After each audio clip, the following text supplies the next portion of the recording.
बोलो कृष्ण कन्हैया लाल की जय। ये राग पूर्वी अधनास वर्षा ऋतु का राग है। वसंत ऋतु प्रकट हो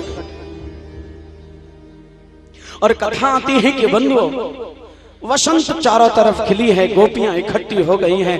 ऐसे ऐसे वातावरण में भगवान ने गोपियों से प्रश्न कर दिया, स्वागतम ते महाभाग प्रियम ते करवामि।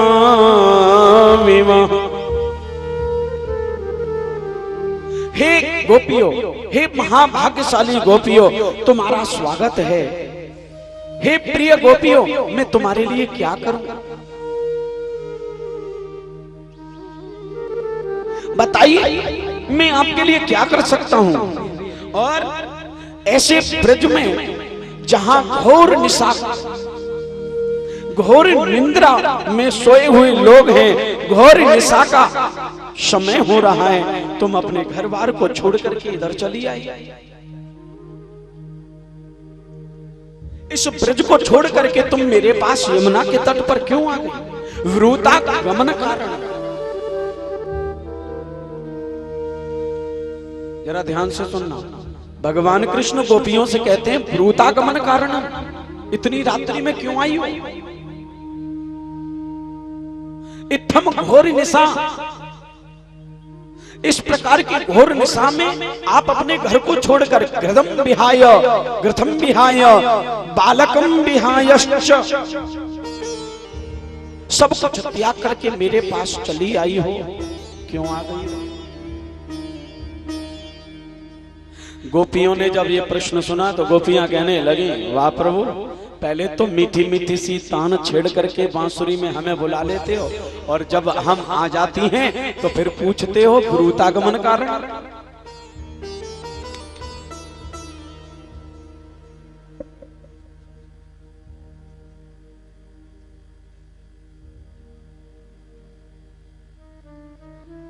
मीठी मीठी तान छेड़ करके हमको बुलाते हो और फिर कहते हो कि वृतागमन कारण क्यों आई हो? हम तुमसे पूछती हैं तुमने क्यों बुलाई? रात्रि के 12 बजे क्या कोई बांसुरी बजाता है क्या? क्यों दादा बजाते हैं क्या? अब रात्रि को 12 बजे तुमने बांसुरी बजाई है और इतनी मीठी तान छेड़ी कि हमसे रुका ही नहीं गया, हम दौड़े चले, क्यों बुलाया तुमने हमें? ये तो ऐसा हाल हो गया कि किसी को दावत का न्योता दे दिया जाए और वो दावत खाने के लिए आके जैसे ही बैठ जाए पंगत में, और फिर उससे कोई आकर के पूछे भैया क्यों आके बैठे हो, कितना बुरा लगेगा उसको। पहले तो बांसुरी में मीठी मीठी तान छेड़ करके हमें बुला लिया और अब कहते हो कि क्यों आई हो? हम तुमसे पूछते क्यों बुलाई हो? बुलाई है तुमने हम तुमसे एक उदाहरण से पूछती हैं कृष्ण, क्यों बुलाई है तुमने हमें?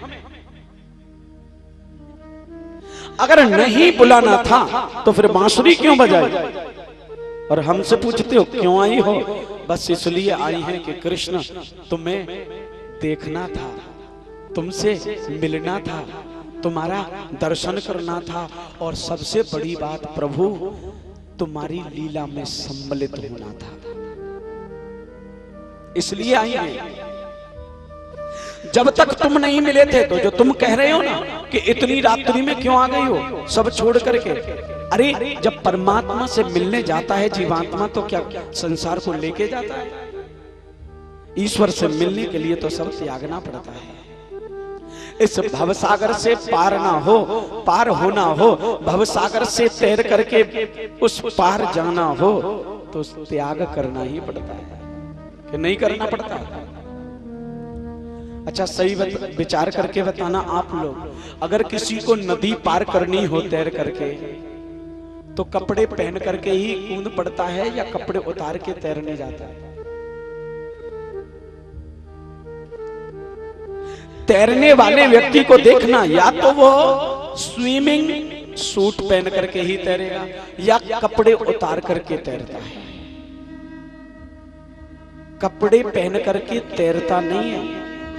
नदी पार करनी हो तो लोग कपड़े उतार करके, त्याग करके तब नदी पार करते हैं। संसार सागर को पार करना हो तो संसार के विषयों के वस्त्र, संसार की कामनाओं के मोह के कपड़े त्यागने पड़ेंगे, तभी तुम भवसागर से पार तैर के जा पाओ।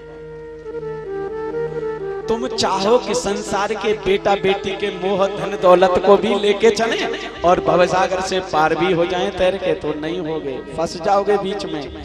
कोई न कोई कपड़ा उलझ जाएगा तैरने में और डूब जाओगे। ये गोपियां कहती है कृष्ण तुम नहीं मिले थे तो हमने खूब संसार के लोगों का मान मर्यादा का खूब हमने ध्यान रखा, लेकिन अब जब तुम मिल गए तो हम क्या करें। और गोपियों ने इसको समझाने के लिए एक प्रश्न पूछ लिया भगवान कृष्ण से, प्रभु एक बात पूछें आपसे? बोले पूछो। एक गांव में एक स्त्री रहती थी, बड़ी पतिव्रता स्त्री थी, और इतनी पतिव्रता थी कि जब तक अपने पति को भोजन न करा दे खुद भोजन नहीं करती, अपने पति को पानी न पिला दे तब तक पानी नहीं पीती। ऐसी पतिव्रता स्त्री रहती। एक बार क्या हुआ, उस नगर में अकाल पड़ गया, और जब अकाल पड़ा तो बंधुओं वहां अन्न के बिना सब लोग भूखों मरने लगे। इसके यहाँ भी भूखों मरने की स्थिति आई तो इसके पति ने कहा, देवी मुझे लगता है अकाल पड़ा है, अन्न है नहीं है, अब लगता है अन्न के लिए पैसे की जरूरत पड़ती है, पैसा कमाने के लिए मुझे परदेश जाना पड़ेगा, विदेश जाना पड़ेगा, तो मुझे आज्ञा दो कि मैं परदेश में धन कमाने के लिए चला जाऊं। वो स्त्री, उसकी पत्नी बोली, स्वामी नहीं नहीं तुम परदेश मत जाओ। क्यों? क्योंकि आप परदेश चले गए तो मेरा नियम कैसे चलेगा। मेरा नियम है कि आपको पानी पिला के ही पानी पीती हूँ, आपको भोजन करा के ही भोजन करती हूँ, तुम नहीं होगे तो मेरा नियम कैसे चलेगा। उसके पति बोले, देवी अगर मैं नहीं गया तो यहाँ भूखों मर जाएंगे, और अगर भूखों मर गए तो फिर क्या नियम बचेंगे तेरे। भाई शरीर माध्यम सर्व खलु साधनम, ये शरीर ही सभी धर्मों का साधन है, इस शरीर से ही सारे धर्म कर्म और पूजा पाठ होते हैं। इसलिए शरीर को बचाने के लिए अन्न की जरूरत है, कमाने धन जाना पड़ेगा, क्या करें। उसके पति ने एक युक्ति बताई। उसका पति बोला, देवी एक काम करता हूं, मैं अपना फोटो तुम्हें दे जाता हूं, ऐसा करना जब पानी पिलाना हो ना मुझे तो एक लोटे में पानी लेना और मेरे फोटो के सामने ला करके कहना, लो स्वामी पानी पी लो, और 5 मिनट पानी को रखे रहने देना, उसके बाद पानी उठा लेना, समझना मैंने पानी पी लिया। जब भोजन कराना हो ना तो भोजन की थाली सजा करके लाना, मेरे फोटो के सामने रखना और कहना स्वामी भोजन कर लो, और 5 मिनट रखा रहने देना, 5 मिनट के बाद में थाली को उठा लेना, समझ लेना मैंने भोजन कर लिया, मैं परदेश भी चला जाऊंगा, तेरा नियम भी बच जाएगा। पत्नी को युक्ति समझ में आ गई, पति परदेश चले गए, इसने नियम बना लिया रोज यही नियम करे, पानी पिलाना हो तो पति को पानी लेकर के फोटो के सामने जाए, लो स्वामी पानी पियो, और फिर 5 मिनट बाद खुद पी ले। भोजन कराए तो ऐसे भोजन कराए। ऐसे बंधु 6 महीने बीत गए। 6 महीने के बाद में बंधु इसका पति बहुत सारा धन कमा करके परदेश से लौट के आया।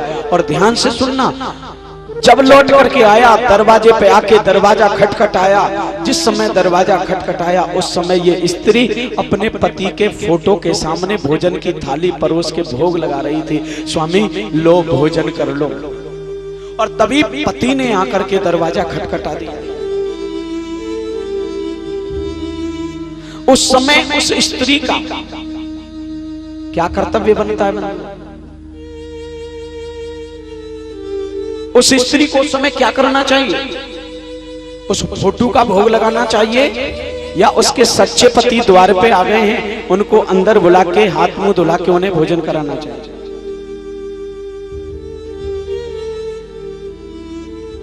कह दो प्रेम से।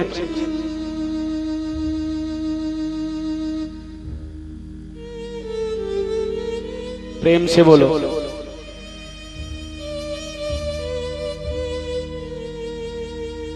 अरे बताओ क्या उत्तर होगा? शायद सबका अलग अलग उत्तर हो, लेकिन मैं बता दूं जो भगवान कृष्ण ने उत्तर दिया ना गोपियों को, वो उत्तर ये है कि बंधु, भगवान कृष्ण बोले गोपियों, जब तक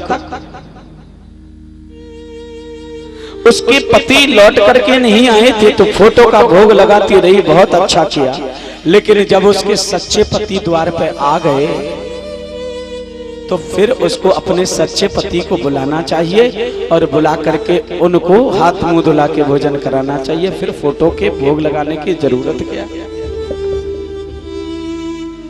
ये उत्तर जब गोपियों को दिया तो गोपियां कहने लगी, प्रभु बस यही हम सुनना चाहते थे और तुमने अपने आप उत्तर अपने प्रश्न का दे दिया। तुमने पूछा कि भ्रूतागमन कारण यहाँ इतनी रात्रि में आने का कारण क्या है, तो उसका उत्तर यही है जो तुमने दिया है। प्रभु ये जब तक परमात्मा आप नहीं मिले थे, हम हैं जीवात्मा कृष्ण। जरा गौर से समझिएगा कथा को। हम जीवात्मा हैं और जीवात्मा का सच्चा पति परमात्मा होता है।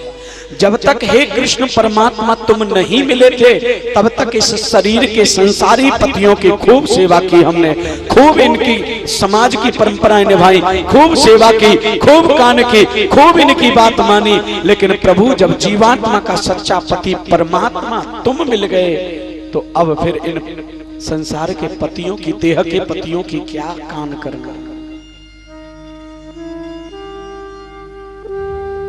अब इनकी कोई परवाह नहीं है। परवाह तो तब तक थी कि जब तक संसार के लोगों में रह करके परमात्मा नहीं मिला था। आज परमात्मा मिल गया तो संसार की कोई चिंता नहीं। अब संसार हमें बदनाम करे तो कोई बात नहीं है। भगवान बोले नहीं नहीं गोपियों, मैं तो ये कहना चाहता हूं, अच्छे कुल की लड़कियां, अच्छे कुल की स्त्रियां रात्रि के 12 बजे अकेली जंगल में नहीं निकलती, जंगल में नहीं आती। बंधु, एक श्री डॉक्टर गंगाराम शर्मा जी पूर्व अध्यापक हैं एवं उनकी धर्मपत्नी हैं ओमवती देवी, गांव धर्मपुरा राया मथुरा के हैं। ये व्यास मंडल यानी हमारी टीम का सबका स्वागत करना चाहते हैं। श्री डॉक्टर गंगाराम शर्मा पूर्व अध्यापक जी एवं ओमवती देवी।